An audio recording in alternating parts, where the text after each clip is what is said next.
Muito boa noite a todos, sejam muito bem-vindos à nossa live. E hoje, dos Campos para a Rede, tenho a honra de entrevistar Sandro Silva. Jogou no Botafogo, em vários clubes do futebol brasileiro, e vai nos contar aí um pouco da sua carreira, sua vivência no futebol. Sandro Silva, é uma honra tê-lo aqui, seja muito bem-vindo e boa noite. Roberto, boa noite, cara. Eu fico muito lisonjeado, né, pelo seu convite, né, de poder falar um pouco da minha vida, da minha trajetória no futebol, cara. É um prazer enorme, né, poder estar com você e com seus ouvintes, seus seguidores. Isso aí. Meu amigo, me diga uma coisa. A gente sabe o quanto é difícil o jogador ali na base até chegar ao profissional. Como é que foi a sua trajetória na base? Eu gosto sempre de perguntar, porque isso até para os garotos se esclarecerem, porque não é fácil. Eu vivencio o futebol e não é fácil. Como é que foi a sua trajetória na base até chegar ao time profissional do Botafogo? Ô, Roberto, eu sempre tive um sonho de ser jogador de futebol, cara. Sempre fui apaixonado por futebol desde muito pequeno. E um vizinho meu, né, ele foi ao Botafogo e pagou uma peneira de 5 treinos. Aí me chamou para ir com ele. Aí eu, cara, como pô, falei, vi essa oportunidade, né, de realizar meu sonho, fui até Marechal Hermes, né, onde o Botafogo, né, mantinha seus treinos, fiz a inscrição, né, fui deslocado para Engenho da Rainha, no município do Rio de Janeiro, fiz a peneira com o senhor Ari e Ferretti, onde eu passei. E, né, ao passar esses treinos, ficou agendado um treino, né, em Marechal Hermes, para me avaliarem. E engraçado disso, Roberto, né, que foi marcado para mim 8 horas da manhã, né, em Marechal Hermes. Eu morava em Nova Iguaçu, bem distante de Marechal Hermes. Cheguei lá pela manhã. E chegando lá, o treino foi marcado para a tarde, rapaz. Aí eu falei, meu Deus do céu, se eu voltar para casa, eu não volto para, né, fazer esse teste. Falei, meu Deus, o que eu vou fazer agora? E fiquei em Marechal Hermes, cara, sentado na arquibancada, vendo o treino do profissional, e fiquei de 8 horas da manhã até as 3 horas da tarde para poder fazer o treino.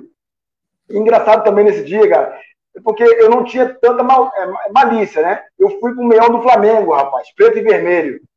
E o motorista, que nos levavam, né, para os treinos era o seu Armindo, né? Foi o motorista do Garrincha, Newton Santos. Ele ainda brincou comigo, falou assim: e com esse meião aí não vai passar nesse teste, não. E, cara, cara, aí a pressão já aumentou. E chegando, né, no treino lá, eu era meia-direita. E nessa época, o meia-direita do time era o Dejair, né? Jogou Botafogo campeão, Cruzeiro, Flamengo. Eu falei, Craque de bola. Isso, cara. Nossa, aí eu fiz um treino até muito bom. O então treinador Queiroz, ele viu alguma coisa em mim, falou assim, Sam, vamos testar você em outra posição, porque o meia-direita é o Dejair. E aqui vai ficar meio complicado para você. Eu falei, tá bom. Me botou de ponta direita, eu fui. Botou de centroavante, eu fui. Aí passei, cara. Nossa, foi uma emoção tremenda para mim, cara. Né? Pô, com 15 anos, hoje, 15 anos já é velho, cara, né? Naquele tempo, 15 anos ainda estava iniciando. Hoje, os meninos começam muito cedo, né, Alberto? Nessa batalha. Então, cara, para mim foi uma experiência muito louca, né? Eu cheguei de manhã, fiquei sem almoçar, falei, pô, vi como a única oportunidade para mim. E graças a Deus deu tudo certo, cara. Era isso que eu ia perguntar. Muitos jogadores de futebol na base, ali quando os garotos estão na peneira, às vezes vai com dinheiro só da passagem, para ir e para voltar. E aí, como é que você ficou de manhã até de tarde? Sem comer nada? Rapaz, sem comer nada, Roberto. Porque a minha vontade de ser jogador é muito grande, Roberto. Então, cara, eu falei, pô, se eu voltar para casa, eu não vou ter como voltar, que era longe. Falei, gente, se eu for, eu vou estar pagando um sonho meu, né? Aí eu falei, vou ficar aqui. Eu lembro até hoje, eu estava com uma jaqueta que estava chovendo de manhã, eu com uma jaqueta fiquei na arquibancada. Até então, né, enquanto tinha o treino, você se distraía com os treinos do profissional. Aí acabou o treino, foi todo mundo embora, eu fiquei na arquibancada, sozinho, e aguardando a hora, cara. Então foi muito, tipo assim, cara, pra mim foi muito gostoso, né, ter essa experiência, ter vivido esse momento, né? Porque, pô, foi um momento único. Eu falei, pô, como eu vou embora e vou deixar meu sonho pra trás? Eu falei, não. Sem contar que ainda o meia-direita era o Dejaí, a perna do time, eu falei, foram vários obstáculos que apareceram pra mim, eu tive que passar por cima. Tá certo. Essa história é muito interessante mesmo, porque muitos garotos, às vezes, acabam desistindo, até tem talento, mas acabam desistindo pela dificuldade, a gente sabe disso. E esse fato curioso que você falou aí de você ir de meiões vermelhos, de vermelho e preto, ser Flamengo, eu cheguei eu cheguei a fazer. Joguei aqui no Amador do Rio de Janeiro, disputei a terceira divisão na época, não consegui ir muito à frente, mas eu lembro que eu fui uma vez num jogo, a gente ia jogar no campo do Olaria. Uhum. Bariri. Isso, era federado, federado tudo direitinho. Aí eu cheguei lá, e o que aconteceu? Eu fui com a camisa do Flamengo. Aí o rapaz na portaria, dá a volta, tira a camisa para se você quiser entrar. Não, você não veio hoje, você não veio você veio para participar do jogo. Então dá a volta e tira a camisa. Mas foi um pouco parecido com o que você falou aí. Meu amigo, aí você conseguiu ali ficar na base do Botafogo, se firmou e até ficou até 94, não é isso? E esse título isso. E o título da Comebol, que era hoje é similar a essa sul-americana, acho que mudou mais ou menos de nome, e o Botafogo venceu nada mais nada menos que o Penharol, né, nos pênaltis. Penharol. Aquela decisão dramática. Como é que foi ali você já no profissional e da Comebol? Ô, Roberto, cara, para chegar nesse título, vou te falar bem antes, né? Em 92, o Botafogo, né? Que era presidido pelo Emil Pinheiro, né? Foi vice-campeão brasileiro, tinha Renato, Gaúcho, Carlos Alberto Dias, Valdeir. E o Botafogo, né, perdeu a final para o Flamengo. E o Emil Pinheiro saiu. E ao sair o Emil Pinheiro, ele levou todos os seus jogadores. Além dos seus jogadores, ele levou as bolas, levou o uniforme, cara. Deixou, no caso, né, o Botafogo sem nenhum tipo de material para aqueles que vinham, né, suprir, né, aqueles que foram embora. Então, cara, logo que se iniciou, né, esse novo projeto, que no início foi com o Paulo Emílio, que montou esse elenco, né, com alguns jogadores da base, eu, Nelson, Rogério Pinheiro, Cláudio, Alexandre Agulha, Eliomar, deixa eu ver se eu estou esquecendo mais de alguém, Rocha, entendeu?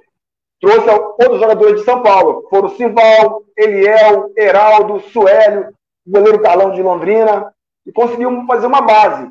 Mas você jogando numa equipe, né, da primeira divisão, uma equipe grande como o Botafogo, a cobrança do resultado é muito grande, Roberto. E logo no início dessa montagem, né, a nossa equipe, no início, ela conseguiu obter alguns resultados bons. Mas ao longo do Campeonato Carioca, nós fomos cometendo alguns tropeços. E a pressão foi muito grande em cima do Paulo Emílio e foi quando o Carlos Alberto Torres assumiu esse elenco. E ele, ao assumir, cara, né, Carlos Alberto é sem palavras, né, cara, uma pessoa maravilhosa, ele conseguiu fazer uma família ali. Nós tínhamos as nossas limitações, mas ele conseguiu implantar na cabeça de cada atleta ali que era possível, né, a gente fazer algo diferente para o Botafogo, né, mesmo com as condições adversas, que era falta de material esportivo, falta de bola, entendeu? Até mesmo pagamento atrasado. E conseguiu fazer, como a gente fala, né, de manter esse grupo, um grupo no WhatsApp, os guerreiros, né? Porque essa conquista foi de verdadeiros guerreiros, Roberto. Porque todas as situações adversas, a nossa equipe conseguiu conquistar um título importantíssimo para o Botafogo, né? É mais um título importante, como o de 89 com o Maurício, o de 95 com o Túlio, e esse da Comebol. Então são títulos importantes para o Botafogo. Então, cara, o Carlos Alberto conseguiu embutir na nossa cabeça que era possível isso acontecer, né? E graças a Deus, para brindar todo aquele esforço, todo aquele trabalho que se iniciou na base com alguns jogadores, né? Como eu falei, eu, Cláudio, Nelson, sabendo que, meu irmão, era difícil demais, né? É um funil, né? Ele vai estreitando e consegue ficar muito poucos jogadores. E dentre esses, ficaram alguns desses que foram campeões brasileiros, campeões da Comebol.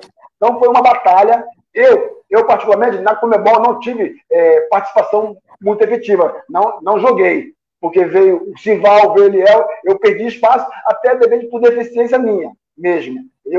Justificar, não. Mas o Eliel, o Simval e o Marcelo estavam em melhor situação. Então, eu fico feliz demais por participar daquele grupo, campeão, entendeu? Então, é um título importante que o torcedor do Botafogo ele tem que comemorar mesmo, cara. Eu gosto muito sempre de mostrar essa camisa aqui, Roberto, que é da conquista da Comebol.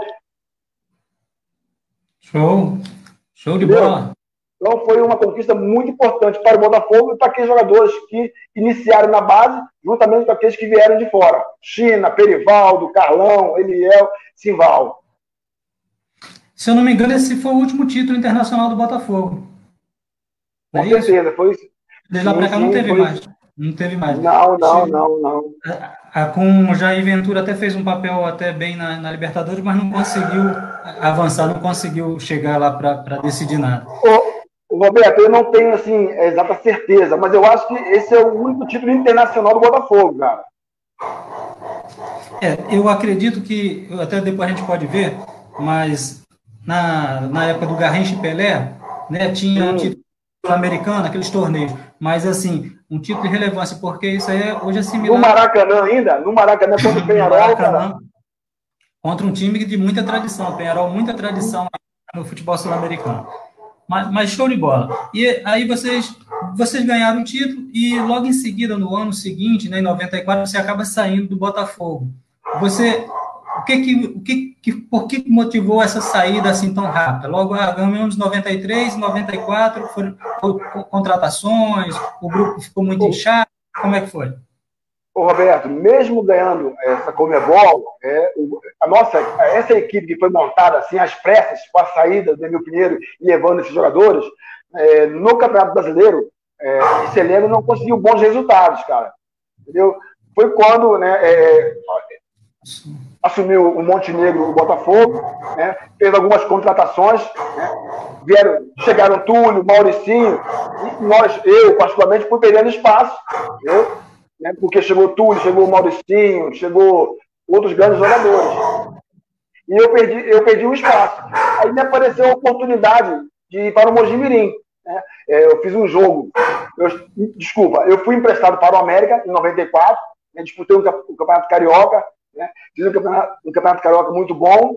Isso cresceu o interesse do Mojimirim, que o Vadão, então treinador do Mogi, ele esteve no Rio vendo um jogo, que foi América e Flamengo, onde eu me destaquei. E apareceu essa oportunidade. Eu já não estava tendo tanta oportunidade no Botafogo. Eu vi ali como uma nova oportunidade para mim. Né? E para São Paulo, né, poderia ser um novo começo para mim. Entendi. Aí você jogou também no América do Rio, né? Isso, em seguida você joga no América do Rio.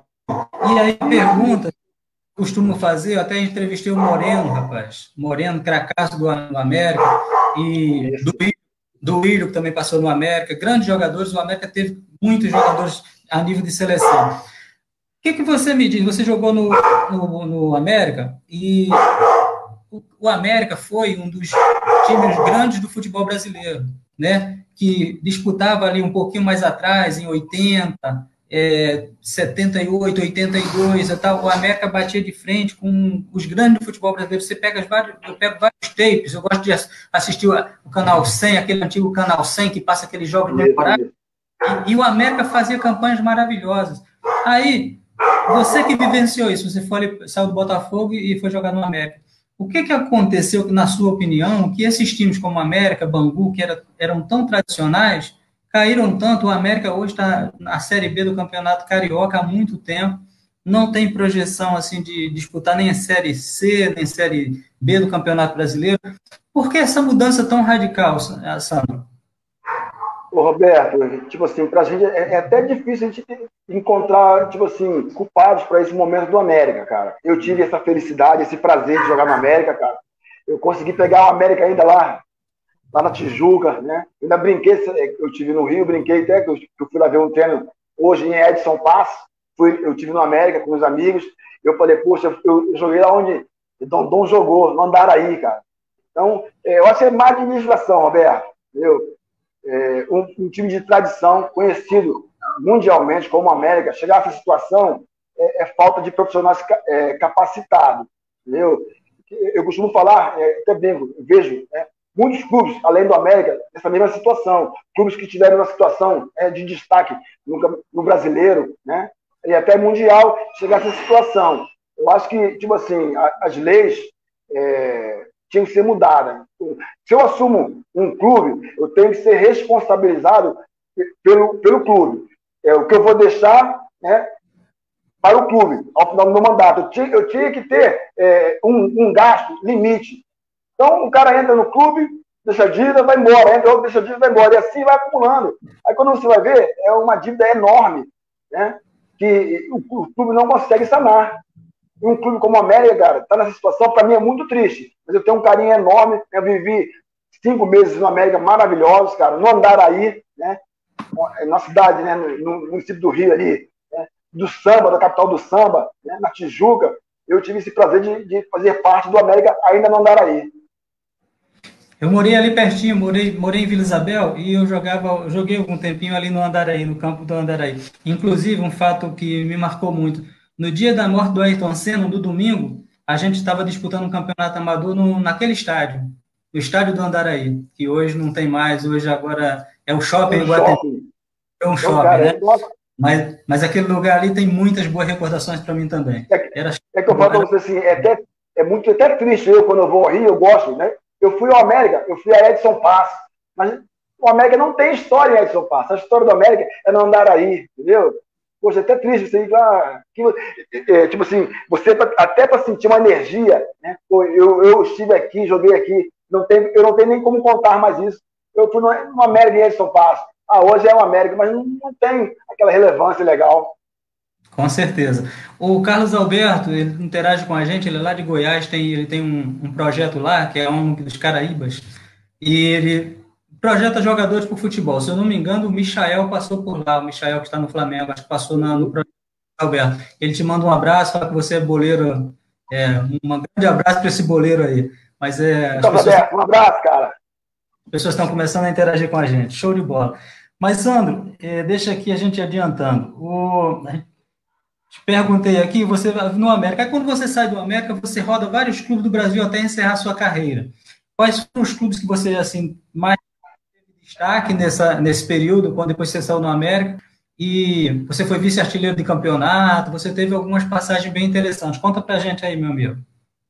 Ô, Roberto, logo que eu fui para o Mojimirim, eu disputei o Campeonato Brasileiro da segunda divisão, o Vadão, ótimo treinador, tive uma passagem, um ano muito bom no Mojimirim, mas dali do Mojimirim me surgiu a oportunidade, como eu tinha feito um campeonato bom no Brasileiro, apareceu a oportunidade de ir para o Motoclube do Maranhão, né, para formar uma dupla de ataque com Rob Gol, jogou no Santos, tal, no Paysandu. Aí fui para o Motoclube, disputamos o Campeonato Brasileiro, não fomos muito bem, não tivemos, né, nesse ano no Motoclube. Saindo do Motoclube, voltei para o Rio de Janeiro, para o Americano. Disputar o Campeonato Carioca pelo Americano, fizemos um campeonato muito bom pelo Americano. Entendeu? Aí do Americano, Roberto, eu vim para Minas Gerais, para o Mamoré, onde eu fiz um campeonato muito bom, como eu falei, fui vice-artilheiro do campeonato. Estava, nesse ano de 97, estava entre eu e o Fábio Júnior, né, disputando para oportunidade de ir para o Cruzeiro. E em 97 eu quebrei o tornozelo. Eu não vou dizer que foi por isso que ele foi pelas qualidades dele. Mas eu tinha essa lesão que me atrapalhou muito, né? De repente, uma oportunidade de estar lá também com ele também.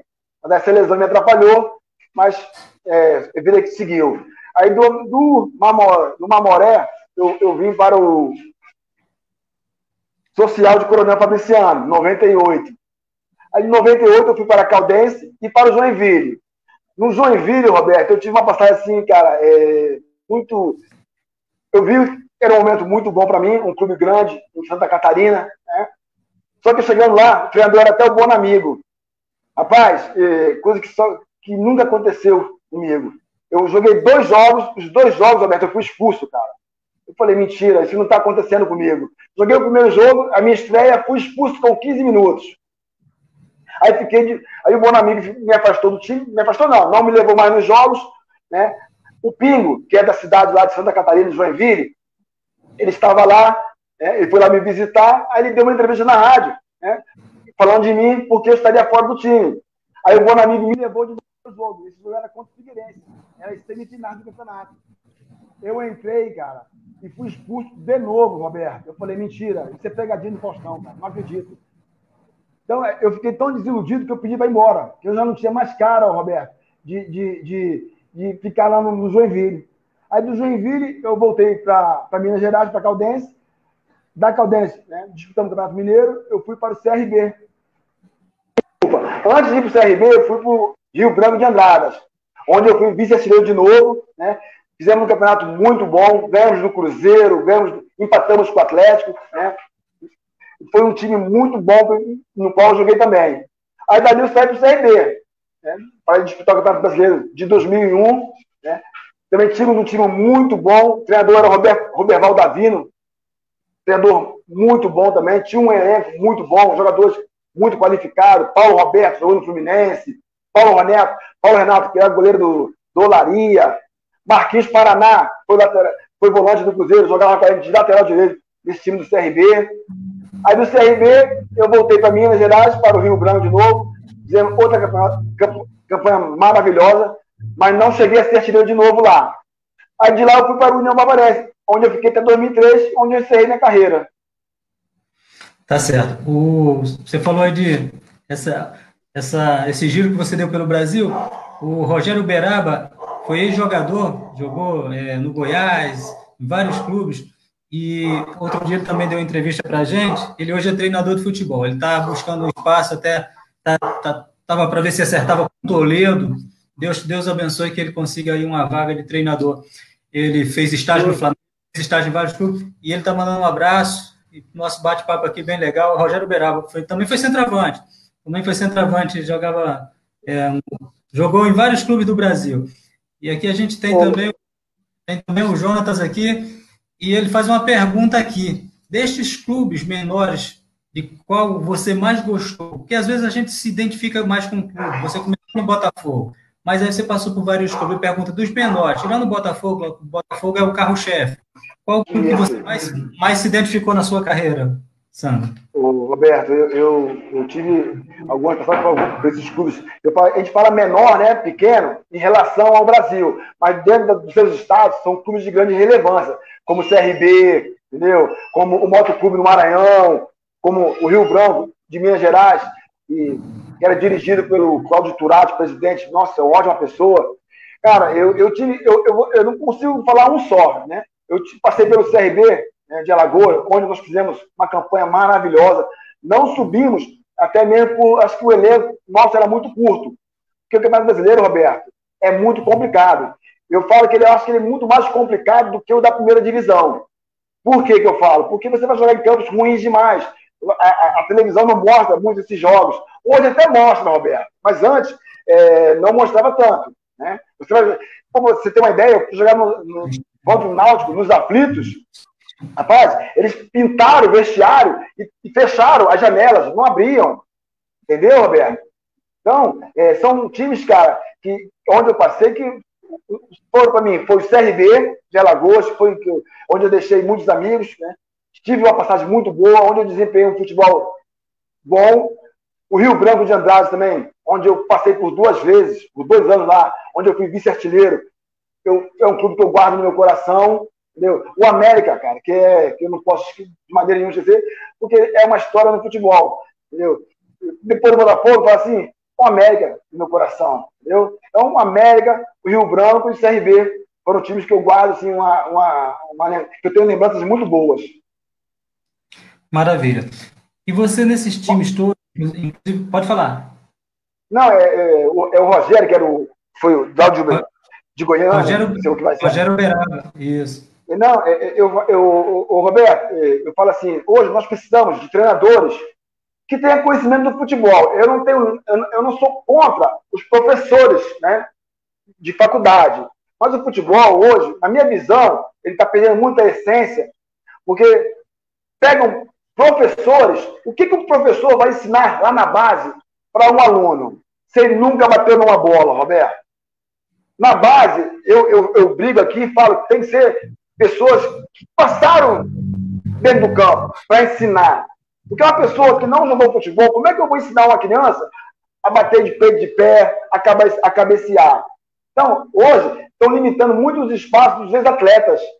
Estão pegando nada contra esses profissionais. Mas eu acho que na base, né, teria que ser dada a oportunidade àqueles que atuaram, que jogaram. Porque tem como ensinar. Entendeu? Essa é a minha visão. Não tenho nada contra, né, aqueles que são formados em faculdade, mas eu acho que na base, para ensinar, tem que ser quem já passou dentro do campo, Roberto. Não, eu acho que o boleiro faz toda a diferença. O boleiro, o treinador boleiro, que fala a linguagem que o jogador entende. Porque é diferente. Tudo bem, nem todo bom jogador vai ser um bom treinador. Com né? certeza, com certeza. Mas se você entende do riscado, facilita. Se aquele que foi um bom jogador de futebol, se ele conseguir passar para os jogadores com precisão, o que eles precisam fazer para ter um melhor desempenho, eu creio que é muito mais fácil, concordo com você, é muito mais fácil do que uma pessoa que aprendeu só na teoria. Entendeu? Como dominar uma bola, como bater numa bola, como fazer uma virada de jogo. Então, eu realmente digo isso aí. E ele diz aqui, ó, ele está nos ouvindo, ele foi tricampeão alagoano pelo CRB, em cima do CRB, na verdade, e ele é mineiro, ele é lá e pela rodagem dele voltar para Minas Gerais como a melhor gastronomia do Brasil. Ele fala da comida mineira que realmente não tem comparação. Verdade, Roberto. A comida mineira é muito boa mesmo. Mas show de bola. O Rogério, ele falando aqui, a gente conversando, ele falou da carreira, depois ele falou, ele fez o curso de treinador e fez estágio com Andrade, na época que o Flamengo foi campeão, com vários treinadores renomados, trabalhou com o Filipão, mas ainda não deram oportunidade, porque dele ter uma oportunidade de dirigir um time aí de segunda ou terceira divisão. Só na base, mas ele está buscando seu espaço, que Deus o abençoe. Me diga uma coisa, a gente está falando de treinador, e você teve, lógico, o Carlos Alberto Torres. Tirando o Carlos Alberto Torres, que, né, que Deus o tem, estava num patamar bem, bem superior, qual foi o treinador que você mais gostou, assim, que você mais se identificou com o trabalho? Roberto, no Botafogo, eu, Dejaí, alguns jogadores, atletas da base, a gente sempre treinava com os profissionais, né? Eu peguei o Valdir Espinosa, muito, né, um cara fantástico, cara muito bom. Peguei o Gil, né, porque ele foi treinador, né, do Botafogo. Peguei também o Edinho, esse Edinho, eu falo, Edinho, ex-zagueiro do Flamengo. Fantástico também, cara. Um cara, nossa, de uma educação, o Roberto, fantástico, cara. Então, desses que eu peguei, assim, a nível nacional, que as pessoas conhecem, né, além do Carlos Alberto, eu falo que o Carlos Alberto, ele foi a cereja do bolo dessa conquista, porque ele soube tirar, né, leite de pedra, né, de jogadores que estavam, né, começando, jogadores que eram desacreditados por muitos, e conquistou um título. Mas eu falo assim, desses treinadores, entre o Carlos Alberto, Valdir Espinosa, em qual eu peguei, assim, que eu vi um trabalho muito bom com o Edinho, mas foi um tempo muito curto, mas foi um treinador que eu gostei muito de trabalhar com ele. Entendi. Eu vi umas postagens, a gente fica vasculhando, hoje não tem tantas fotos de vocês quanto tem agora, que hoje é tudo muito mais midiático, né? A partir aí de 2, 3 anos atrás, tudo se tornou muito, muito midiático. Na base você jogou, você falou com Dejaí, o Edmundo teve contigo na base? Rapaz, hoje mesmo eu estava conversando com um amigo, falando sobre futebol. Eu falei para ele, futebol, eu tenho uma visão, Roberto, que futebol é que nem um céu. À noite você olha para o céu, você vê um monte de estrela. Aí você olha assim, tem algumas que brilham mais, né? Outras brilham menos. Eu falo assim, que eu fiz parte dessa constelação de jogadores, porque eu tive a felicidade de começar no Botafogo, peguei Dejaí, a fera, um craque da bola, joguei com o Edmundo, entendeu? Na base do Botafogo, nós passamos, né? O infantil, desculpa, ele chegou no juvenil. Ele chegou no juvenil, depois os 2 anos de juvenil, passou o primeiro ano de júnior no Botafogo e no último ano de júnior, mandaram ele embora. Olha para você ver, cara. Mandaram ele de mundo embora, né? Emil Pinheiro. Aí ele foi para o Vasco. E eu falo que o futebol, cara, ele reserva coisas assim, maravilhosas. E antigamente, o Roberto, nós fazíamos as preliminares no Maracanã e o time principal, ele chegava sempre no finalzinho do segundo tempo. Aí eles subiam para ver ainda o nosso jogo. E nesse dia, o Edmundo era Botafogo e Vasco. O Edmundo estava no banco, ele entrou nesse jogo, ele pegou uma bola lá na intermediária da defesa do Vasco, veio driblando todo mundo do Botafogo e fez um golaço. O Eurico ficou doido com ele. Aí subiu esse moleque, cara. E tinha uma personalidade monstruosa, Roberto. Eu nunca vi aquilo. Por que eu te falo isso? Porque antigamente, hoje não, hoje os meninos não respeitam mais o profissional. Né? No meu tempo, na base, pô, eu peguei Mauro Galvão e o Wilson Gotardo. Você não podia fazer brincadeira, você não podia dar de brales, não.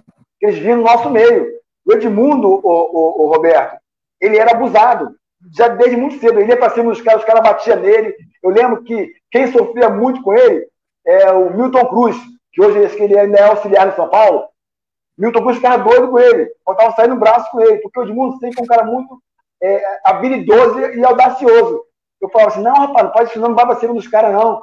E ele ia mesmo para cima. Então tinha que brilhar mesmo, cara, porque era um cara que tinha personalidade, não que os demais não tinham, mas ele sempre foi abusado. Era, ele, assim, eu acompanhei um pouquinho, e aí o pessoal vê assim, mas o Edmundo arrebentou no Vasco, depois foi pro Flamengo e tal, mas na verdade o Edmundo foi, como você falou, ele foi meio que dispensado. Fomos campeões juvenil no Botafogo. Eu, Edmundo, o ataque era eu, Edmundo e Ednelson, cara. Fomos campeões no juvenil, para você ver.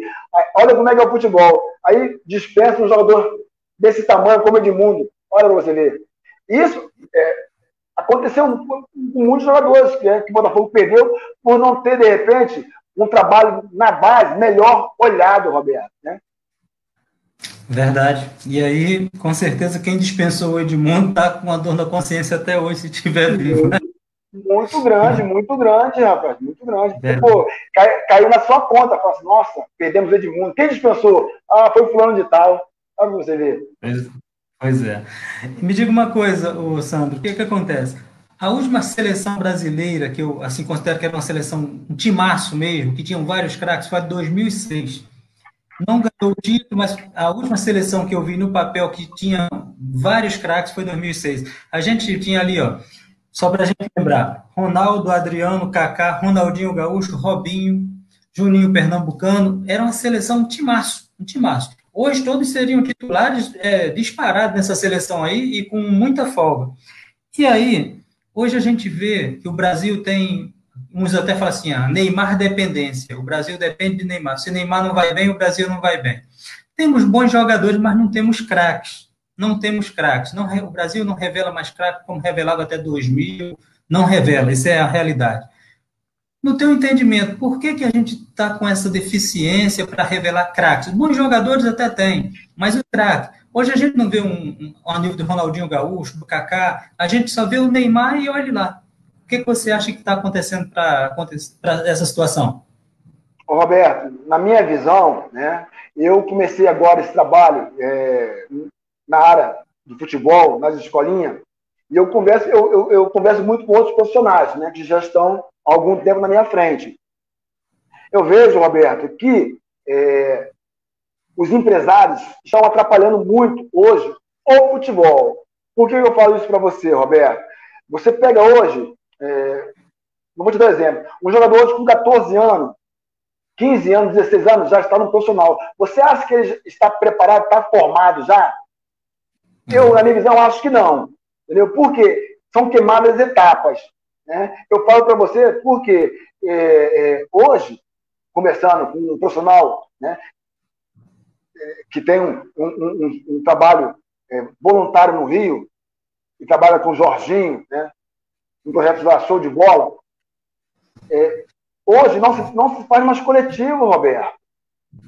Então, como é que você consegue avaliar um atleta se você não consegue ver aquele jogo de 1 contra 1 que ele vai para cima? Hoje é só campo reduzido.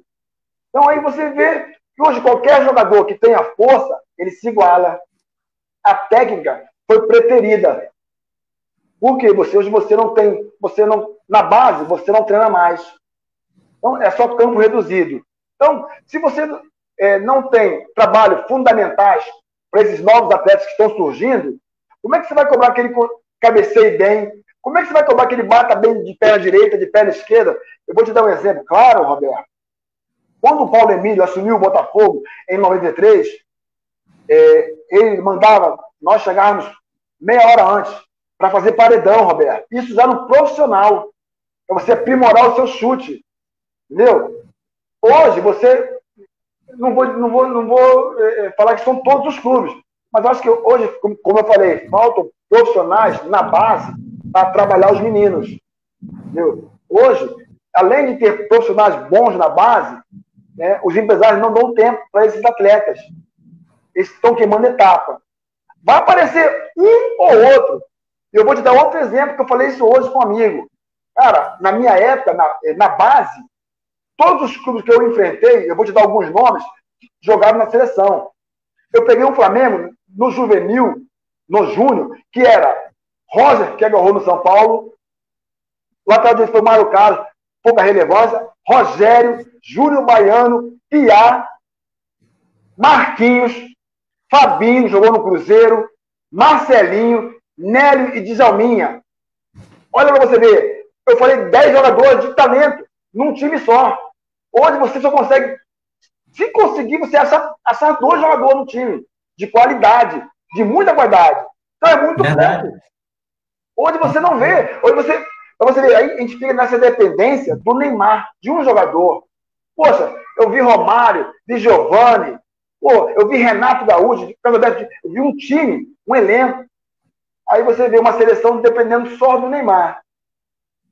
Aí a gente fica na mão de um só jogador, aí cai tudo sobre ele. A pressão é tudo nele. Mas, na minha visão, faltam profissionais capacitados, Roberto. E eu falo, eu vou te dar um exemplo claro. O Jesus, na minha opinião, a única coisa que ele fez diferente foi da intensidade, da velocidade no jogo do Flamengo. Ele botou o Flamengo para frente. Era o futebol, Roberto, que a gente jogava de 82 até 96.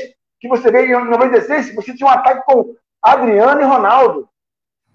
Tá me entendendo? Já tinha Ronaldinho Gaúcho. A gente jogava para frente. Hoje, a gente pega alguns treinadores, Roberto, que põem 3 volantes, um centroavante, ainda manda esse centroavante voltar para marcar. Como? Como, Roberto? Eu trabalhei na base com o Gerson, Canatinha de Ouro. Quando ele me via, voltava a marcar, ele falava, Sandro, não volta para marcar. Ele chegou até a brigar com o treinador da base, que ele mandava voltar, ele falava, Sandro, não volta para marcar. E ficou aquela briga. Eu não sabia quem eu ouvia.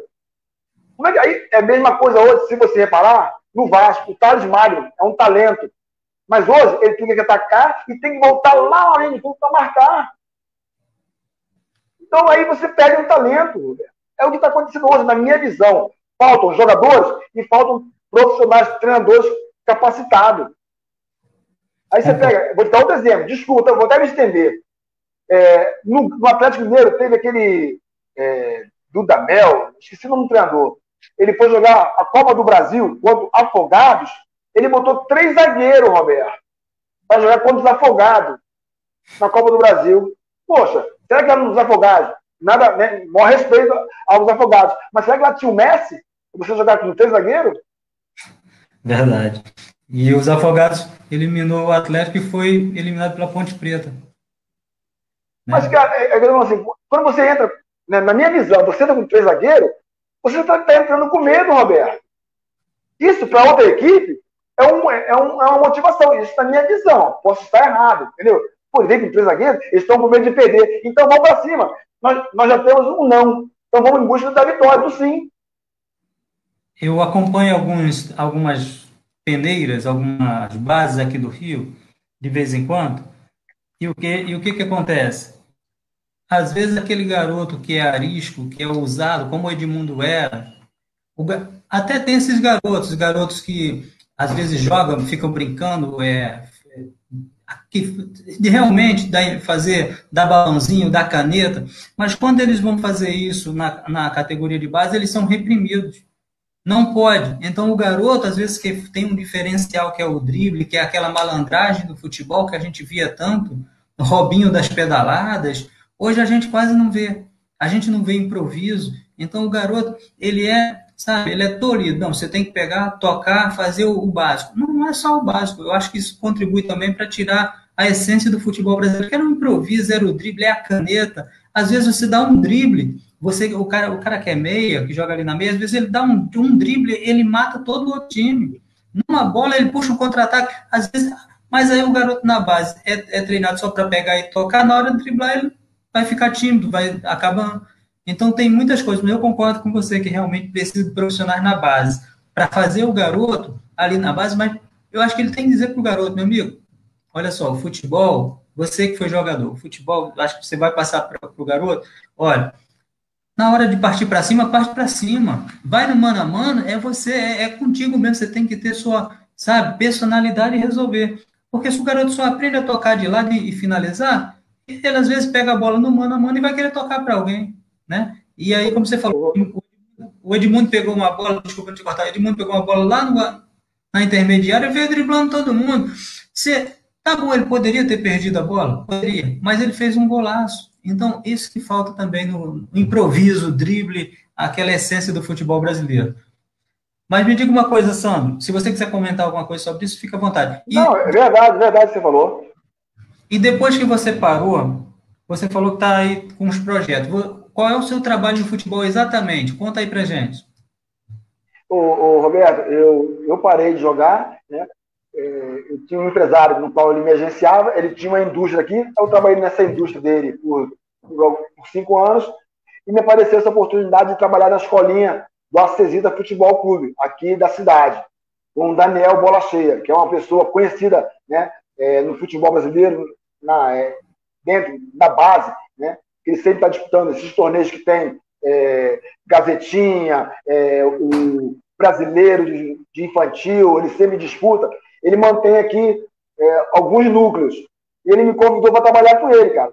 Pô, cara, foi um convite que eu já queria há muito tempo e me apareceu. Mas aí, com esse convite, me apareceu também essa pandemia, cara. Né? Eu estava num momento que eu estava maravilhado por trabalhar, né, com jovens e poder ensinar. Essa pandemia me parou. Mas estamos torcendo para que isso passe o mais rápido possível, né? Esperando em Deus, para poder voltar, né, ao convívio, né, daquelas crianças, que eu sei que eu tenho muito para oferecer para elas ainda. Com certeza. Aí você mora em Minas Gerais? Eu estou morando em Minas Gerais, em Coronel Fabriciano. Mas eu falo para os amigos que eu moro em Ipatinga, porque é mais fácil de ser conhecido. Porque o Ipatinga, né, pelo time do futebol, foi campeão mineiro, então é mais fácil das pessoas conhecerem. Mas é a cidade de Coronel Fabriciano que fica a 5 quilômetros de Ipatinga. Já estou aqui há 20 anos, Roberto. Não, maravilha. Eu tenho um amigo que mora em Carangolas. Ele na verdade, é de Carangola, trabalhou comigo aqui no Rio uns 15 anos. Foi embora e falou assim: ó, eu não quero outra vida. Aqui em Carangola eu crio galinha, eu tenho uma horta, a vida aqui é uma maravilha. Mas o pessoal fala muito bem de Minas, eu não conheço. Um dia, se Deus quiser, eu vou conhecer. Me diga uma coisa, meu amigo. E as amizades que você fez no futebol? Tem algumas que você leva para a sua vida toda? Como é que é? Rapaz, graças a Deus, eu falo assim, na minha vida, Deus é maravilhoso na minha vida, né? Porque ele não me deu dinheiro, Roberto, mas ele me deu amigos, cara, né? Para você ter uma ideia, essa conquista da Comebol já tem 20, quase 30 anos já. A gente mantém um grupo desses atletas, a gente mantém um grupo da base, de jogadores de 85, 86, a gente mantém esse grupo até hoje, né? A gente não se vê com tanta frequência, mas a gente se fala todos os dias. Então você vê, cara, como eu falei para você no início, eu sempre fui um cara muito apaixonado por futebol. E quando eu subi para o profissional, que chegou o Eliel, que era do São Paulo, o Simval da Portuguesa, eu fiquei maravilhado. Então eu tinha como o Neymar chegou no Barcelona, olhar para o Messi, sim, aquele olhar de admiração, eu tinha por esses caras, né? O Eliel, que eu via na televisão, o Simbal, que eu via na televisão, o China, que eu via na televisão, e tá jogando com eles, e até hoje ter essa amizade com esses caras, cara, é maravilhoso, cara. Então, além desses, do qual eu joguei, né, pelo Botafogo, eu tenho alguns que eu joguei contra, que é o Santer, que é zagueiro do América, eu tenho amizade, cara. Então, o que ficou para mim foi essas amizades maravilhosas que eu tenho até hoje, cara. Maravilha. É bom. Eu estava falando, eu tive o prazer de entrevistar o Duílio, e ele falou das amizades que ele fez no futebol e que leva aqui como uma família. É maravilhoso, realmente. Ô, Roberto, desculpa te cortar, né? Eu até participei de uma outra live há um mês atrás, e eu fiz esse comentário que o Romário falou que no futebol não se faz amigos. Aí eu comentei que eu respeito a opinião dele, mas discordo, né, cara? Que nem eu falei, para você ver, são 30 anos, né, da conquista da Comebol, e são estou com 50, fazer 50, 40 anos de amizade com aqueles jogadores da base do Botafogo, no qual eu tive contato com eles em 85, 86, 87. A gente não se vê todo dia, mas a gente está sempre se falando, entendeu? Dando do respeito. Então, eu acredito que no futebol se pode amizade sim. O Romário tem a opinião dele, o respeito, ele é o Romário, né, cara? É até difícil de contestar. Mas, pô, eu falo porque eu tenho amigos no futebol. A gente sabe que tem os traíras, tanto jogador que queima treinador, como treinador que queima jogador, tem os traíras em todo lugar da sociedade. Você pode Pra trabalhar, você ver. se você Desculpa. trabalhar com três, pode falar. Não, pra você ver, que eu falo assim, cara, eu tenho um amigão, né, que jogou comigo no CRB, né, a gente disputava a posição, né? Mesmo disputando posição, nós somos amigos até hoje. A gente estava até se falando hoje. Ele está em Maceió, é o Denilson, cara, um baita de um amigão que eu tenho até hoje. Viu? Mesmo essa disputa de posição, não apagou nossas amizades. Ela perdura até hoje. Olha para você ver, entendeu? Eu também discordo do Romário. Eu acho que você pode fazer amigos aonde você for. Eu acho que esse é o gostoso da vida. Dinheiro, lógico, dinheiro é legal, sucesso, mas a amizade é o que fica para o resto da vida. E digo uma coisa: tem alguém da sua família que é jogador de futebol, que teve talento, ou não? Só foi você mesmo? O Roberto, lá em casa, cara, o meu pai, eu só vi ele jogar uma vez, né? E nesse jogo a única vez que eu vi jogar foi contra o Master do Flamengo. E ele fez um golaço no meio de campo. Foi a única vez. Mas perdeu de 10-1 pro Master do Flamengo. Olha para você ver. Na época era Júlio César Urigueli, Nunes. Pô, ele perdeu de 10-1 e ele fez o gol. O meu irmão mais novo, Caçula, ele, logo depois que eu entrei, ele começou a me seguir. Ele foi para o Botafogo, ficou 1 ano e meio no Botafogo, de lá ele saiu para o Fluminense. Ficou no Fluminense. Do Fluminense, ele foi para o Grêmio, no Rio Grande do Sul. Mas aí lá ele não teve grandes oportunidades, aí parou e encerrou a carreira. Mas meu pai falava que ele era melhor do que eu. Falei, tá bom, então. O caçula sempre tem mais moral, né, cara? Verdade.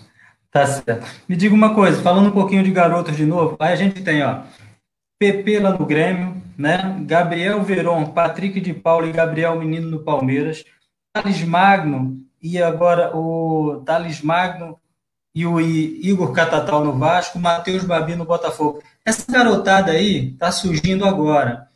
O que você me diz? O que você vê nos olhos desses garotos? É o futuro do futebol brasileiro?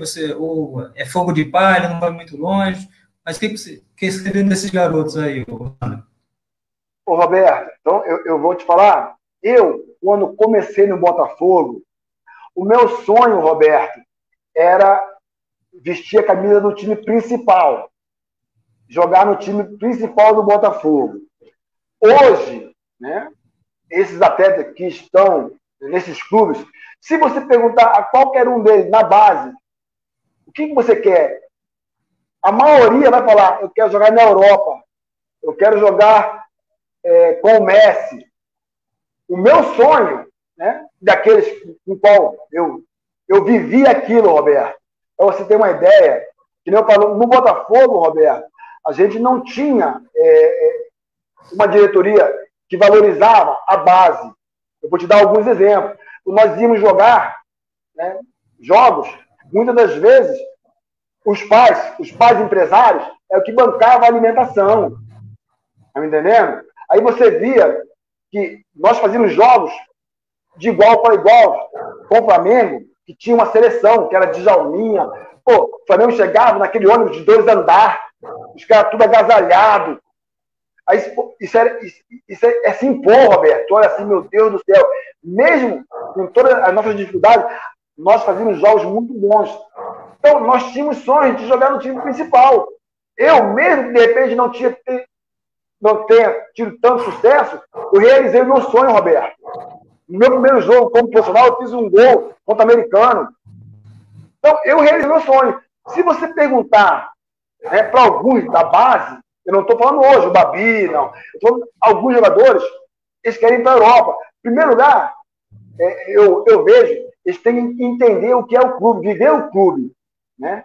Eu era doido, Roberto, para dormir na concentração, para acordar lá dentro do clube, para viver o clube. Hoje não, hoje qualquer jogador, Roberto, com 13 anos, ganha 15, 20 mil reais. Com 13, 12 anos, ganha 15, 20 mil reais. Aí eu vou perguntar a vocês, eu ganhava ajuda de custo, Roberto. Ajuda de custo hoje, se fosse hoje, seria 150 reais. Então, eu tinha uma ajuda de custo. Hoje, qualquer jogador, ele ganha 15, 20 mil com 13 anos. Na realidade, o que ele quer no clube? Será que ele quer mesmo, né, ser campeão? Mas tomara que esses novos jogadores que estão surgindo, como o PP, né, o Babi, eles tenham vida longa nos clubes. Mas eu acho difícil porque, né, o dinheiro lá de fora fala muito mais alto, Roberto. Verdade. Eu acho que, como você falou, e algumas pessoas já falaram aqui, os garotos vão embora muito cedo e realmente não pensam em criar vínculo com o clube aqui do Brasil. Eles pensam no dinheiro. O dinheiro acaba sendo o fator decisivo e, por exemplo, você vê, a gente está falando desses aí, mas a gente pode falar aqui, ó, Felipe Coutinho foi embora do Vasco muito cedo. Não é ídolo do Vasco. Felipe Coutinho praticamente não jogou no Vasco. O Paquetá foi embora muito cedo. O Vinícius Júnior do Flamengo muito cedo. O Reinier praticamente não estreou no time profissional, né? Tudo bem, foi campeão da Libertadores, entrou em alguns jogos, mas não criou. Fica 3, 4 anos no time profissional, disputando o título, sabendo que realmente é a realidade do clube e depois ir embora. Não é o que acontece. A gente vê os garotos com 16, 17 anos, tudo indo embora para a Europa, né? Verdade, verdade. E não cria identidade com o clube. Eu que nem eu falo para você, quando eu ia ao Maracanã, eu ia para ver o Renato, ver o Valdeir, Carlos Alberto Dias, Elinho. Eu sabia, hoje, se perguntar a qualquer torcedor, você vai lá para ver quem? Cara, eu vou ver o Botafogo. Mas quem é o jogador que você vai lá para ver? Eu não sei, porque eu não sei qual é a escalação do time. Hoje você não tem uma referência mais no clube, né? É verdade. Semana que vem a gente vai entrevistar um rapaz que jogava pouco, Sérgio Araújo, jogava pouco? Rapaz, eu vou te contar outra história que eu tenho. Eu falo para você, cara, eu não tive uma carreira brilhante, mas eu vi essas feras, Roberto. O Sérgio Araújo, Roberto, a primeira vez que eu tive contato com ele foi na minha primeira vez no Maracanã, que foi na preliminar de Flamengo e Atlético, em 86. Eu tirei uma foto com ele. Aí, nessas andanças, eu já no profissional, jogando no Espírito Santo, eu vou jogar com o Sérgio Araújo, fazer dupla de ataque com o Sérgio Araújo, cara. Eu tinha essa foto guardada, que eu tenho até hoje, eu fui mostrar a ele. É um cara fantástico, um cara, meu irmão, que eu tenho um carinho, um respeito. Ele é da cidade também, a família dele é da cidade aqui. Então, cara, olha pra você ver, eu vi na televisão, tirei uma foto, depois ainda tive o prazer de fazer dupla de ataque com essa fera. Jogava demais, show de bola. Aí eu vou te perguntar, como é que eu não dei certo? Claro que eu dei certo, pô. Como você vê, Roberto, eu peguei as feras do futebol, cara. Sim, com certeza. E você começou num tempo que o Brasil era cheio de craques. Hoje a gente vê jogador meia bomba aí ganhando 300, 400 mil reais. Roberto, com o maior respeito, eu vou te falar, para jogar de 93 até, vou botar até 2010, que tinha que ser muito bom. Porque logo que eu subi para o profissional, que eu treinava com o profissional, não tive muita oportunidade, eu treinava com o Renato Gaúcho, eu treinava com o Carlos Alberto Dias, treinava com o Valdeir. Como é que você vai jogar com essas feras, cara? Você tinha que torcer para eles se machucarem, para ter uma oportunidade. Aí você pega do outro lado, aí você ia para o Flamengo, era Bebeto, era Zico. Zico não, porque já tinha parado, mas era Bebeto, Zinho. Aí você ia para o Vasco, era Romário, Giovani. Então, tu tinha Valdir Bigode. Então, tu tinha que ser muito bom. Eu sempre fui um cara que acreditei em mim. Entendeu? Então, por isso que eu não tive muita oportunidade. Mas, eu peguei essa esfera toda, cara. Então, eu me sinto realizado. Não, com certeza. Se fosse hoje, você se sobressaía com certeza muito mais. Eu vi o jogo Botafogo e Vasco, quarta-feira, deu pena de ver o jogo, maltrataram a bola, mano. Maltrataram a bola, sabe? Sabe? Ali ninguém, ali dos titulares, ninguém ganha menos de 200 mil reais. Ninguém ganha, Não, mas maltrataram a bola legal. Deu pena de ver, infelizmente. eu vou te dar outro exemplo. Eu estava conversando hoje com esse meu amigo Denilson, lá do CRB. A gente estava conversando, falando, né, da época que jogamos lá, nosso salário não era grandes coisas. Ele comentando que ele encontra sempre com alguns torcedores, né, porque nós fizemos uma campanha muito boa. Foi uma das vezes, acho que não sei se foi a única, desde que o CRB quase subiu, né, por pouco nós não subimos. Então nós tínhamos um time bom. E a cidade ainda lembra até hoje. Isso foi em 2001. Hoje você pega jogadores que ganham 100 mil, 200 mil no CRB. No meu tempo era 10 mil para baixo. Hoje os caras ganham 200 mil, cara. E não joga Então, quase. pelo amor de Deus, cara. Com o maior respeito. Não estou aqui para criticar. Estou falando do meu momento. No momento era um salário baixo. Hoje está bem acima. Verdade. Eu tô com Mirandinha, rapaz, cracaço, que Corinthians, São Paulo, outro dia aqui, e eu falei, Mirandinha, naquela época vocês jogavam muita bola e ganhavam um pouco de dinheiro, hoje o pessoal joga muito pouco e ganha muito dinheiro. Inverteu totalmente a situação. Mas, vida que segue. Ô, Sandro, tem algum caso engraçado ou inusitado que você vivenciou, viu com você mesmo dentro das concentrações ou em algum jogo que você possa contar pra gente?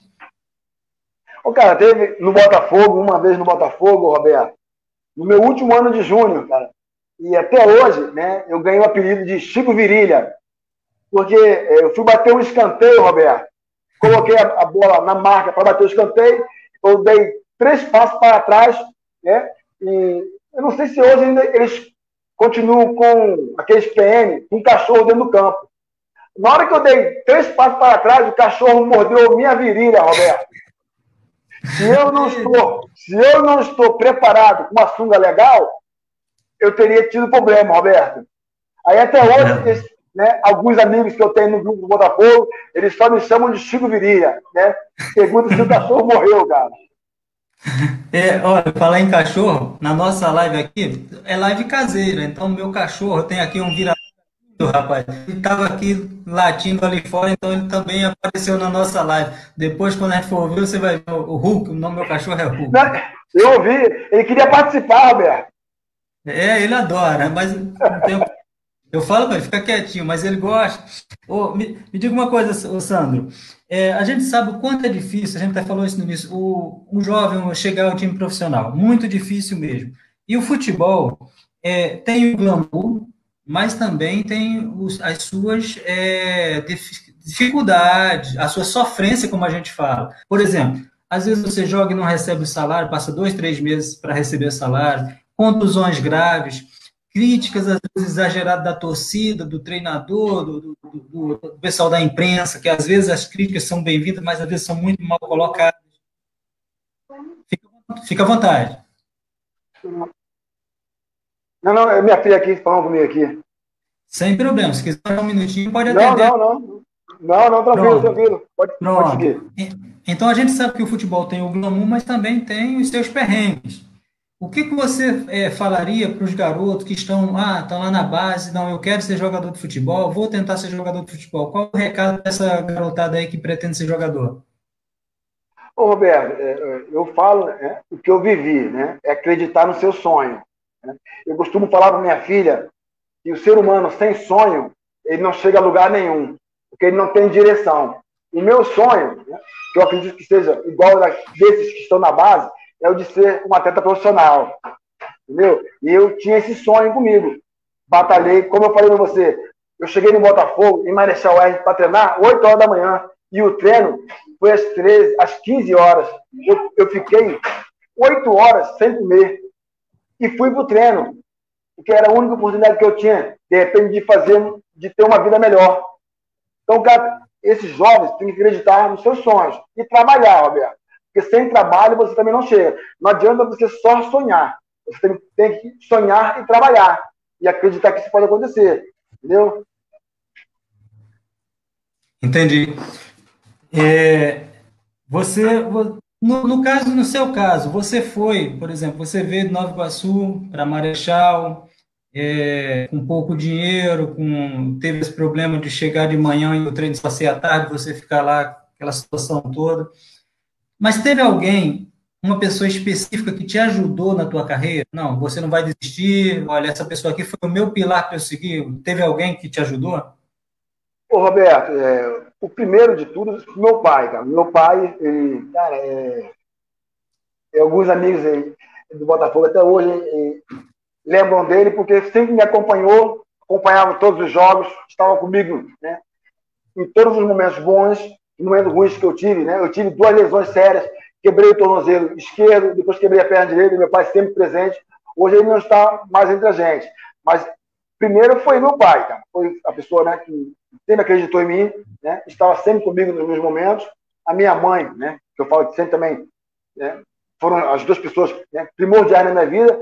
Mas fora a minha família, cara, eu tive 2 pessoas que eu guardo e tenho uma gratidão eterna, porque meu pai me ensinou a ter gratidão a quem nos ajuda, né? Eu tinha um amigo, né? Porque eu tinha dificuldade para ir treinar. Esse amigo meu, o Nelson, sempre me ajudava, me emprestava um dinheiro que eu nunca pagava, me emprestava para me treinar. Eu tive o seu Tuninho, que ele era treinador da base do Botafogo, e nesse ano que eu fiquei sem contrato com o Botafogo, logo depois da conquista da Comebol, eu estava treinando separado, né? O Botafogo treinava no Caio Martins, eu treinava em Marechal Hermes, com a base. E esse senhor, o seu Toninho, além de treinar na base do Botafogo, ele tinha um táxi. Aí ele falou, Sandro, vamos ali comigo? Aí eu, sem saber o que era, vamos embora. Entrei no táxi, ele me levou no Andaraí, no América.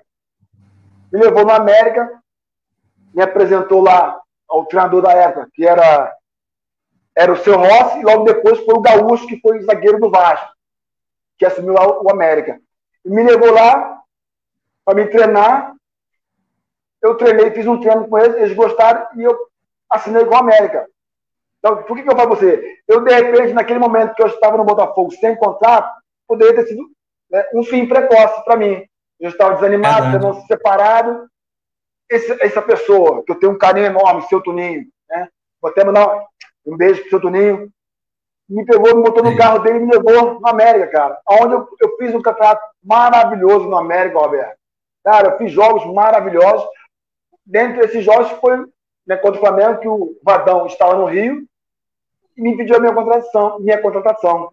Então, essas 2 pessoas, assim, que eu falo que foi principal. Além do meu amigo que cresceu comigo, que me chamou. Se ele não me convidasse, eu ia ser só um sonho, mais um sonhador. Esse meu amigo, o Pelo, me chamou, falou, vamos lá, cara, olha para você ter uma ideia. Chegando lá, eu disputei posição com ele. Eu passei, ele não. Então, se ele não tivesse me chamado também, eu ia ser só mais um sonhador, Roberto. Então, essas 3 pessoas, né, fora da minha família, eu tenho uma gratidão, porque se não fosse eles, né, o meu sonho ele não teria seguido. Tá certo. A gente teve aqui a Andréa Silva, eu botou o nome invertido, mas eu consegui ver aqui, ele diz assim, show, e aí mandou um kkkk do Chico Virilha. Show de bola. Essa aí é minha irmã, Roberta. Minha irmã, amo de paixão, Andréia. Beijo, Andréia. Beijo, mãe. Maravilha. Beijo, minha família. Beijo. Não, e ela botou o nome de trás para frente, eu olhei aqui, eu falei assim, é Erdna? Não, aí eu pensei, não, é Andréa Silva. Show de bola. Ela é nega metida. É a criatividade. É nega metida ainda, cara. Pra você ver. Deixa eu aproveitar antes, mandar um beijo pra minha esposa, beijo pra minha filha Maria Rita. Isso aí. Eu vou fazer uma pergunta, Sandro. Você tocou num ponto importante. Eu acho que o ser humano ele tem que ser tratado pelo caráter que ele tem, pela postura como ele age. E hoje a gente vê no futebol, nos esportes, no geral também, não só no esporte. No futebol, ele se destaca mais porque é a mídia dá mais audiência. Mas a gente vê, às vezes, um trabalhador sofrendo preconceito, às vezes porque ele é negro. Você falou assim, negra metida, eu acho que a gente tem que valorizar. Eu sou branco, legal, eu sou negro. Não, meu amigo, não vale, o que vale não é a cor da minha pele, mas o que eu tenho dentro de mim, como eu me coloco na sociedade. Como é que você vê tanto preconceito na nossa sociedade ainda, apesar de estarmos aí em 2020, Sandro? Roberto, na live que eu participei, né, nós abordamos até esse assunto, sobre preconceito. Aí eu falei que eu sofri muito isso quando eu estava na base do Botafogo. Eu constantemente, Roberto, eu era abordado por policiais, cara. Uma dessas vezes, eu estava na estação em Marechal Hermes, tinha acabado de jogar. Eu, meu amigo Rodney e o Evandro, sentado na estação. E nisso veio 2 policiais ferroviários correndo e gritando: deita, deita, deita. A gente jovem, na época eu tinha 17 para 18 anos, fiquei sem entender nada. Quando eles chegaram perto, nos agarraram pelo short, Roberto. Agarraram, é que roubaram a senhora, pegou, jogou de dentro de um carro, levou uma outra estação para fazer uma averiguação. E isso não foi uma vez, não, Roberto, foram várias vezes. Então, eu ouvi uma entrevista uma vez e é uma baita uma verdade. O Brasil, Roberto, dentre esses outros países, o Brasil é o país mais racista. Aí muitos falam, por que você fala isso? Porque aqui no Brasil, nós não fomos inseridos, nós participamos dessa criação, dessa formação. Se você for para a Rússia, lá não. Lá a Rússia é um país de pessoas brancas. Lá eu vou ser inserido. Se eu for para a Itália, eu vou ser inserido. No Brasil, não. Vou te dar outro exemplo. Na Bahia, é a população mais negra. Me fala um governador negro que já esteve lá.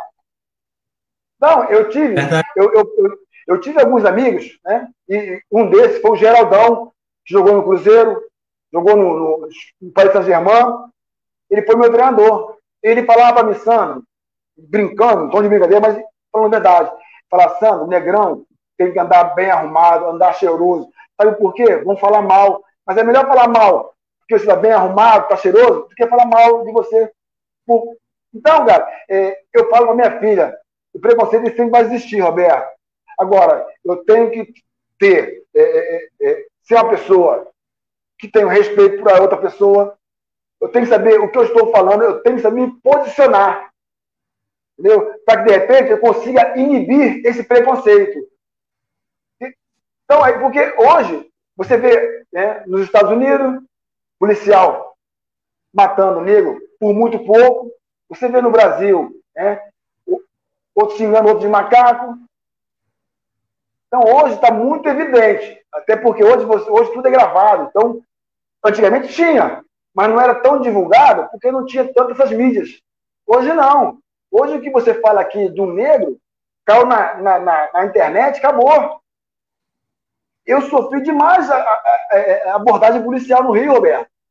Cara, uma das vezes, da última vez, vou te contar um episódio. Eu estava em Curitiba, pelo Mojimirim, fomos jogar contra o Curitiba, saímos para dar uma volta no shopping. E chegando no shopping, nós começamos a conversar, se identificamos, que era jogador e tal. Aí, você é do Rio? Eu falei, sou do Rio. Aí, uma das vendedoras virou e falou assim, a coisa no Rio tá preta. Aí eu virei para ela e falei assim, por que preta? Não pode estar rosa, branca? Por que preta? Entendeu? Então eu falo assim, minha filha, a gente tem que saber o que está falando, tem que saber se colocar, porque o preconceito, Roberto, infelizmente, ele vai existir. Verdade, infelizmente, eu já vi muito isso. Eu moro aqui no Rio há 30 anos, vai fazer 30 anos agora, 30 anos. E, graças a Deus, minha família tem negros e eu e minha irmã nascemos mais galegada. A gente é do Nordeste, fala que a gente era galego. Mas, assim, graças a Deus, meus pais sempre falaram para a gente que a gente tem que olhar o ser humano pelo que ele tem de caráter, de atitude, pela postura. Não pela cor, pela opção sexual, ou pela classe social, porque ele é pobre ou ele é rico. Meu pai falava assim, se você chegar numa empresa, você trata o rapaz que está tirando o lixo da mesma forma que você trata o diretor. Porque se você um dia estiver na rua, olha o exemplo que ele dava, era muito sábio, meu pai. Se um dia você estiver na rua caído e passar o rapaz que estava na lixeira e você tiver tratado ele de forma diferente do diretor, ele pode virar as costas e não te socorrer. Isso era um exemplo de uma pessoa leiga. Meu pai não estudava, mas ele falava assim: olhe para as pessoas não pela cor, não pela posição que ela tem hoje, olhe para a pessoa como um ser humano. E esse ser humano merece ser respeitado, independente da classe que ele tenha, se ele não concorda com a tua visão política, respeite ele como ser humano. Se ele tomar atitude que você não concorda, atitude, aí deixa, não é você que tem que julgar, mas você não pode ter um preconceito da pessoa sem conhecer, porque a pessoa está mal vestido, ou a gente até vê exemplos, às vezes a pessoa entra com a roupinha velha, maltrapilho, e ali vai comprar um carro, vai comprar sabe, tem dinheiro, mas às vezes quer fazer aquela situação para mostrar, não, que o próprio vendedor, que às vezes é pobre, olha aquela pessoa que entrou na loja com preconceito, porque aquela pessoa está mal vestida. Então, assim, graças a Deus, vim aqui para o Rio, e aí eu via muitos casos de preconceito, muitos policiais, como você falou que aconteceu com você. Eu sempre trabalhei perto de morro, trabalhei em comunidades.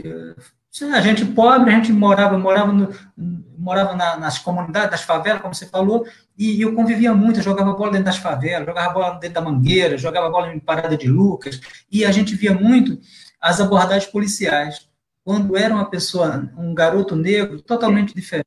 Isso me deixava revoltado mesmo. Mas Roberto, muito... Fala, meu amigo.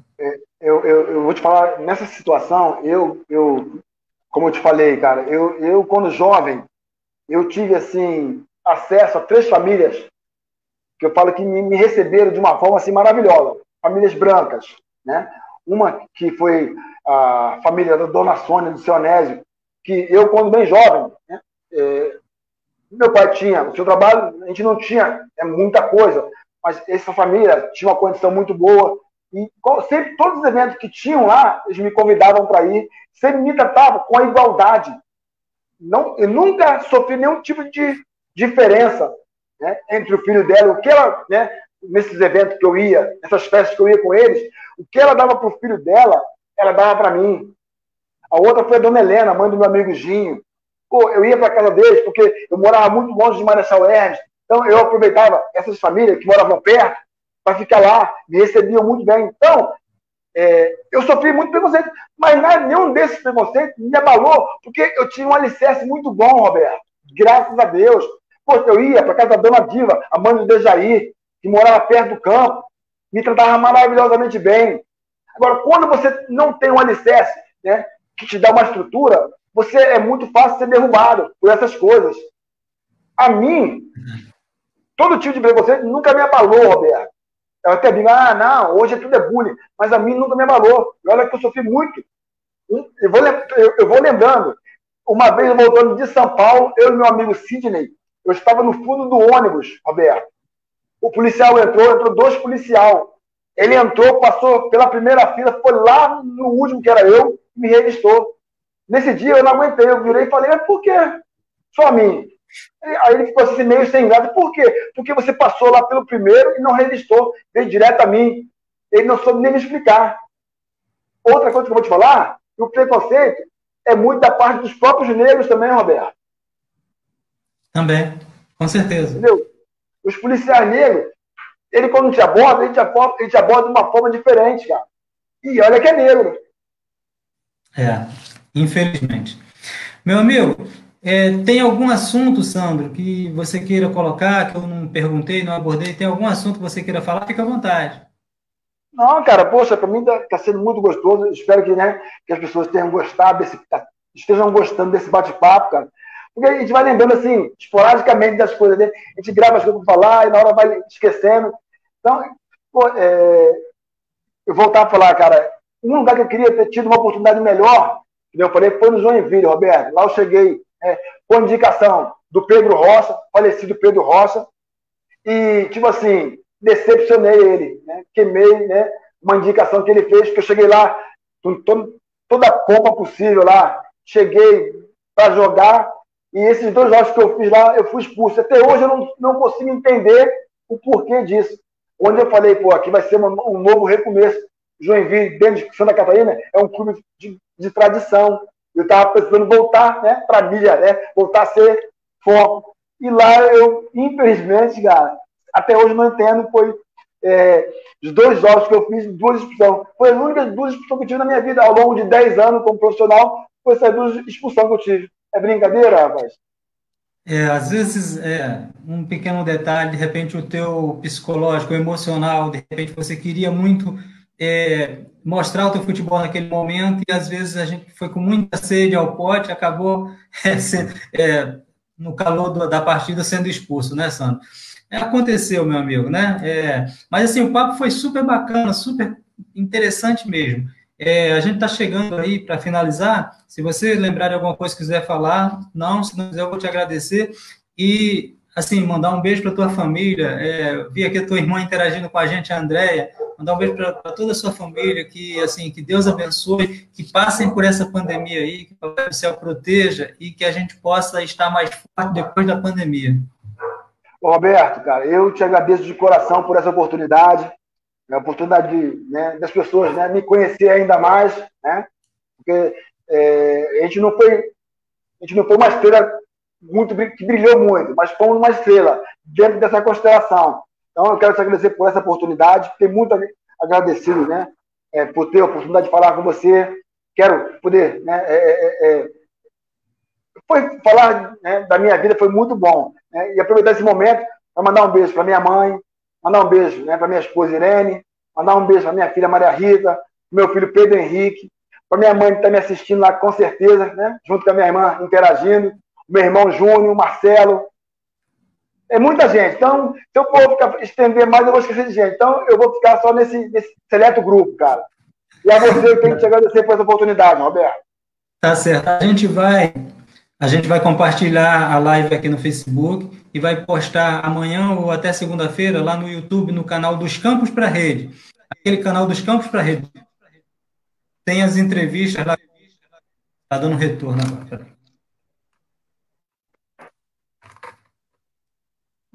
Beleza? Sandro, você me ouve? Estou te ouvindo, Roberto. Porque estava dando retorno agora no finalzinho. A gente vai postar a entrevista lá no canal dos Campos para a Rede, no YouTube, compartilhar. Muita gente vai ver, vai comentar, vai lembrar das coisas interessantes do que você falou. Mas, assim, que Deus abençoe de verdade. Muito obrigado. Foi uma live show de bola. Quando vier para o Rio, que tiver o encontro aí do pessoal do campeão da Conmebol, me dá um alô, que eu vou lá falar com vocês. Será um prazer te dar um abraço pessoalmente. Roberto, não te garanto que seja o da Conmebol, né? Porque para esse ano, eu não sei se vai ter alguma coisa, mas tem um encontro do pessoal da base também, né? Eu estando nesse encontro, eu te aviso, e você conhece os amigos lá também. Show de bola, Sandro. Então, olha, mais uma vez, muito obrigado. Quero agradecer a todo mundo que interagiu, mandou aqui perguntas, comentários aqui, falando aí. Assim, é muito legal essas lives, porque a gente traz jogadores do passado para falar das suas carreiras e, né, viver momentos interessantes, coisas super interessantes que cada um viveu no futebol. Eu que agradeço, Roberto. Mais uma vez te agradeço, né, por essa oportunidade. Te agradeço por ter falado um pouco da minha história, né? Te agradeço os amigos que participaram, né? Foi um prazer, né? Espero que todos tenham gostado, hein? A Ana Silva está falando, foi muito bom esse papo. Obrigado, Ana. Obrigado a todo mundo que esteve aqui com a gente. Fiquem com Deus, que Deus abençoe e até a próxima live. Um abraço, Sandro. Obrigado, Roberto.